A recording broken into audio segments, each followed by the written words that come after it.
ഒരു venture start ചെയ്യുക എന്നതിൻ്റെ അപ്പുറത്തോട്ട് മൾട്ടിപ്പിൾ ആയിട്ടുള്ള ഓൺടർപ്രണർ ആയിട്ടുള്ള ആസ്പിരൻസിനെ അവരുടെ വെഞ്ചേഴ്സ് ക്രിയേറ്റ് ചെയ്യാനായിട്ട് ഇൻഡെപ്ത് ആയിട്ട് ഹെൽപ്പ് ചെയ്യും, സിൻസിയർ ആയിട്ട് ഹെൽപ്പ് ചെയ്യണം. അത് എല്ലാവർക്കും പോസിബിൾ ആയിട്ടുള്ള കാര്യമില്ല. ഒരുപാട് കാര്യങ്ങൾ ചെയ്യാൻ പറ്റി. അപ്പോൾ അത് റാക്കിയൻ്റെ പാർട്ടാവുന്ന സമയത്ത് ഈ പറഞ്ഞ എക്കോസിസ്റ്റത്തിൽ ആഡ് ആവുമ്പോൾ നമുക്ക് വലിയ രീതിയിൽ ഒരുപാട് ആളുകളെ സപ്പോർട്ട് ചെയ്യാൻ പറ്റും. Hi, now we have Rafi, founder of Perpex Insights.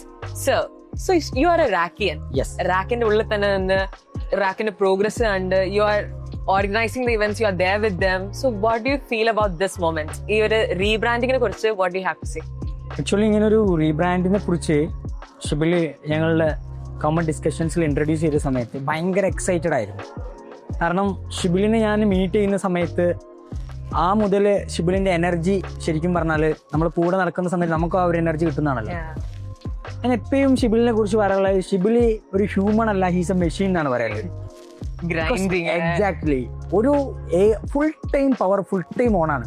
ഇപ്പം തന്നെ നമ്മൾ ഇവന്റ് സ്റ്റാർട്ട് ചെയ്ത സമയത്ത് ഇവന്റ് ഒക്കെ കാണുന്ന സമയത്ത് ഒരു ഇവന്റ് കിട്ടി എത്ര സമയം വേണമെങ്കിലും എൻ്റയർ ഓഡിയൻസിനെ പിടിച്ചിരിക്കുന്ന രീതിയിൽ ആ പവർ ട്രാൻസ്ഫോം ചെയ്യാനായിട്ട് എന്ത് ചെയ്യാറുണ്ട്, ഷിബിലിക്ക് പറ്റാറുണ്ട്. അതുകൊണ്ട് തന്നെ ഇങ്ങനൊരു ഇവന്റ് വരുന്ന സമയത്ത് ഇത് ഏറ്റവും ബെസ്റ്റായിട്ട് ഓർഗനൈസ് ചെയ്യാൻ പറ്റുമെന്ന് എനിക്ക് ഭയങ്കര കോൺഫിഡൻസ് ഉണ്ടായിരുന്നു. കാരണം അതിന് വേണ്ട കംപ്ലീറ്റ് കാര്യങ്ങൾ 24/7 വർക്ക് ചെയ്ത്, അത് മാത്രമല്ല അയാളുടെ വിഷൻ എന്ന് പറഞ്ഞ സമയത്ത് 100% അപ്രീഷിയേറ്റ് ചെയ്യാതിരിക്കാൻ പറ്റില്ല. കാരണം എന്ന് പറഞ്ഞാൽ ഒരു വെഞ്ചർ സ്റ്റാർട്ട് ചെയ്യുക എന്നതിൻ്റെ അപ്പുറത്തോട്ട് മൾട്ടിപ്പിൾ ആയിട്ടുള്ള ഓൺടർപ്രണർ ആയിട്ടുള്ള ആസ്പിരൻസിനെ അവരുടെ വെഞ്ചേഴ്സ് ക്രിയേറ്റ് ചെയ്യാനായിട്ട് ഇൻഡെപ്ത് ആയിട്ട് ഹെൽപ്പ് ചെയ്യും, സിൻസിയർ ആയിട്ട് ഹെൽപ്പ് ചെയ്യണം. അത് എല്ലാവർക്കും പോസിബിൾ ആയിട്ടുള്ള കാര്യമില്ല. കാരണം ഇറ്റ്സ് എ ഡെഡ് റിസ്ക്. കാരണം എസ്പെഷ്യലി ബിസിനസ് ഇവിടെ ഒരു റെഡ് സീ എന്നുള്ള രീതിയിലോട്ട് അങ്ങോട്ടും ഇങ്ങോട്ടും മത്സരിച്ചുകൊണ്ടിരിക്കുന്ന സമയത്ത് ഒരാളൊരു പ്രൊജക്റ്റും കൊണ്ട് വരുന്ന സമയത്ത് അയാളുടെ കോൺഫിഡൻസ് കണ്ട് അയാളുടെ പവർ കണ്ട് അതിൽ ഇൻവെസ്റ്റ് ചെയ്യാന്ന് പറഞ്ഞാൽ it's not a easy process. Definitely. അതെ, അത് ഈ ചോദിക്കുന്ന സമയത്ത് എത്രയാണ്, അതൊരു ഹ്യൂജ് എമൗണ്ട് ആയിരിക്കും ഇൻവെസ്റ്റ്മെന്റ് ആയിട്ട് വരിക. അതാ ഒരു പേഴ്സണെ ട്രസ്റ്റ് ചെയ്ത് അയാളെ ഡ്രൈവ് ചെയ്യാനായിട്ടുള്ള ഒരു ഫോഴ്സ് ബാക്കെൻഡിൽ ക്രിയേറ്റ് ചെയ്ത് വലിയൊരു എക്കോസിസ്റ്റം ബിൽഡ് ചെയ്യാനാണ് പുതിയൊരു റാക്ക് എന്നുള്ള ഇന്നോവേഷൻ്റെ ബിഹൈൻഡുള്ള വലിയൊരു വിഷൻ എന്ന് പറഞ്ഞാൽ. അപ്പം അത് കേൾക്കുന്ന സമയത്താണെങ്കിലും അയാളിത് റെപ്രസെൻ്റ് ചെയ്യുന്ന സമയത്താണെങ്കിലും ഒരു പവർ ഉണ്ടല്ലോ. അതാണ് ശരിക്കും പറഞ്ഞാൽ ഇത് 100% സക്സസ് ആക്കാൻ പറ്റും എന്നുള്ള ഞങ്ങളുടെ കോ ഫൗണ്ടേഴ്സിന്റെ എല്ലാ ടീംമേറ്റ്സിന്റെ ഒരു കോൺഫിഡൻസ് എന്ന് പറയുന്നത്. So your venture is also part of Rack. Definitely. എങ്ങനെയാണ് ഈ ഒരു വെഞ്ചർ സ്റ്റാർട്ട് ചെയ്യാൻ?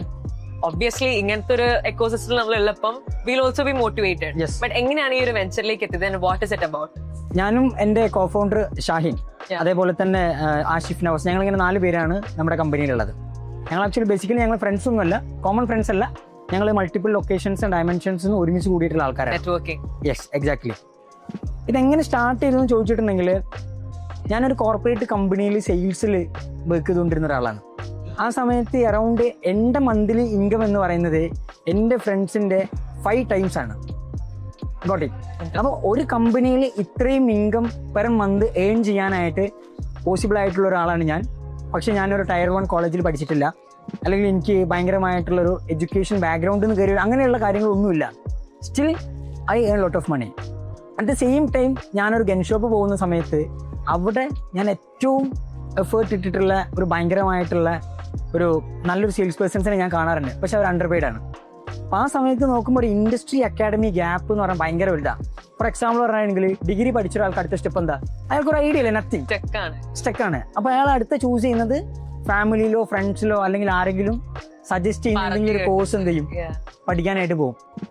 പഠിച്ചു കഴിഞ്ഞതിന് ശേഷം ആയിരിക്കും അയാൾക്ക് എന്ത് മനസ്സിലാവുക, നോട്ട് മൈ, ഇതെന്റെ കപ്പ് ഓഫ് ടീ അല്ല, ഇതെന്റെ ഏരിയ അല്ല. അപ്പൊ അയാൾ എന്ത് ചെയ്യും, കിട്ടുന്ന ജോലിക്ക് പോകും. കാരണം അയാൾക്ക് ആ മേഖലയിൽ എക്സൽ ആവാൻ ഒരിക്കലും പോസിബിൾ ആവില്ല. അതുകൊണ്ടാണ് ഇഷ്ടപ്പെടാതെ കഷ്ടപ്പെട്ട് ജോലി ചെയ്യുന്ന ആളുകൾ ഒരുപാട് വരുന്നത്. അതുകൊണ്ടാണ് ഒരുപാട് റെസിഗ്നേഷനും കാര്യങ്ങളും വരുന്നത്. അപ്പോൾ പ്രോപ്പർ ആയിട്ടുള്ളൊരു ഗൈഡൻസ് കൊടുക്കണം, ഒരു മെന്റർഷിപ്പ് കൊടുക്കണം, കമ്പനീസിനെ എംപവർ ചെയ്യാന്നുള്ളതിന്റെ അപ്പുറത്തെ നമുക്കൊരു ബി സ്കൂൾ ഉണ്ട്, പെർപെക്സ് പ്രാക്ടിക്കൽ ബി സ്കൂൾ ഉണ്ട്. അവിടെ ഇപ്പോൾ അറൗണ്ട് ഒരു 22 പ്രോജക്ട്സ് ലൈവാണ്. ഷിബിലിയൊക്കെ നമ്മുടെ കമ്പനിയുടെ പാർട്ടാണ്. അപ്പോൾ 22 കമ്പനീസിനെ നമ്മൾ അറ്റ് ടൈമിൽ ബിൽഡ് ചെയ്തുകൊണ്ടിരിക്കുകയാണ് പെർപെക്സിന്റെ ഉള്ളിൽ. പെർപെക്സ് അറൗണ്ട് ഒരു 100+ കമ്പനീസിന്റെ ബിസിനസ് ഡെവലപ്മെന്റിൽ വലിയ രീതിയിലുള്ള സപ്പോർട്ട് കൊടുത്തുകൊണ്ടിരിക്കുന്ന ഒരു കമ്പനിയാണ്. വളരെ ഷോർട്ട് ടൈമിൽ ഒരു കൺസിസ്റ്റന്റ് ഗ്രോത്ത് ഞങ്ങൾക്ക് എൻഷുർ ചെയ്യാൻ പറ്റുന്നുള്ളതാണ്. അതിൽ ഞാൻ മനസ്സിലാക്കിയിട്ടുള്ളത് ഒരുപാട് ആളുകൾ ഏകദേശം ഇപ്പോൾ കേരളത്തിൽ മാത്രം നമ്മൾ നോക്കുകയാണെങ്കിൽ 40% അഭ്യസ്ത വിദ്യരായിട്ടുള്ള ആളുകൾ തൊഴിൽ രഹിതരാണ്. 40%. അതായത് ഇവിടെ കൂടിയിട്ടുള്ള 100 പേരിനായി 40 പേർക്ക് എന്തില്ല, തൊഴിലില്ല എന്നുള്ളതാണ് സത്യം. അപ്പൊ ജോലി ഇല്ല എന്നുള്ളതാണ് ഏറ്റവും ഒരു രാജ്യം അല്ലെങ്കിൽ ഒരു നാട് ഫേസ് ചെയ്യാൻ പോകുന്ന ഏറ്റവും വലിയ ബുദ്ധിമുട്ടാണ്. അവിടെയാണ് ഏറ്റവും കൂടുതൽ അക്രമങ്ങളായാലും അല്ലെങ്കിൽ മറ്റുള്ള രീതിയിലുള്ള പ്രശ്നങ്ങൾ കൂടുതൽ വരിക. അപ്പൊ അവിടെ കമ്മ്യൂണിറ്റിക്ക് വേണ്ടി എന്തെങ്കിലും ചെയ്യണം എന്നുള്ള പ്രോപ്പർ വിഷൻ തന്നെയാണ് ശരിക്കും പറഞ്ഞാൽ എന്ത് പെർപെക്സിനെ മുന്നോട്ട് എത്തിച്ചിട്ടുള്ളത്. നൗ പെർപെക്സിൽ നമ്മൾ ബി സ്കൂളിലുള്ള വിഷൻ എന്ന് പറഞ്ഞാൽ പ്രാക്ടിക്കൽ ബി സ്കൂളിന്റെ കൂടെ തന്നെ ഗ്രേറ്റർ മലബാറാണ്. കാരണം ബിസിനസ് കേരളത്തിൽ സ്റ്റാർട്ട് ചെയ്യുന്നതൊക്കെയാണ് ജേണിയിൽ നോക്കുന്ന സമയത്ത് മലബാർ എപ്പോഴും ഉണ്ട്. പക്ഷെ മലബാറിന്റെ ഗ്രോത്ത് എവിടെയെന്ന് വെച്ചാൽ നമുക്ക് ഇവിടുന്ന് ഒരു യൂണിക്കോൺ കമ്പനി ഉണ്ടെന്ന് വെച്ചാലില്ല.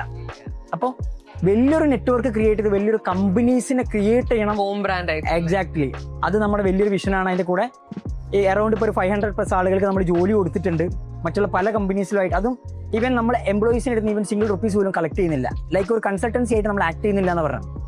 ഒരുപാട് കാര്യങ്ങൾ ചെയ്യാൻ പറ്റി.